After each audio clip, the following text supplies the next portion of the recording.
Kita ke berita terakhir, Tribunal simak jadwal dan tarif tiket Ferry Waikailolo beroperasi setiap hari.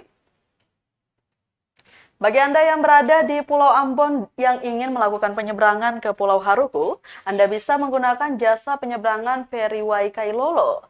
Pelabuhan Ferry Wai berlokasi di Desa Wai, Kecamatan Salahutu, Kabupaten Maluku Tengah.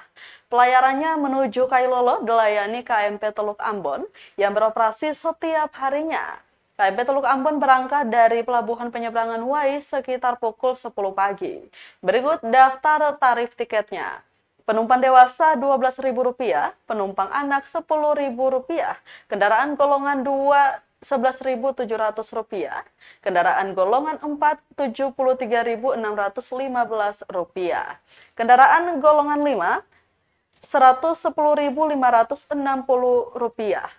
Pantauan Tribunamon.com sekitar pukul 10 pagi di lokasi terlihat puluhan penumpang sementara menunggu KMP Teluk Ambon untuk berangkat. Sementara itu, Robi Suling selaku Koor Satpel Pelabuhan Penyeberangan Feri BPTD Wilayah 23 Provinsi Maluku, sementara melakukan apel untuk para personilnya.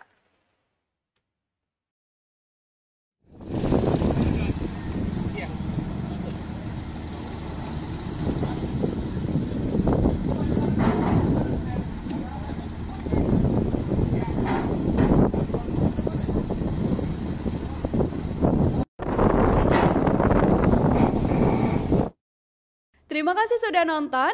Jangan lupa like, subscribe, dan share ya.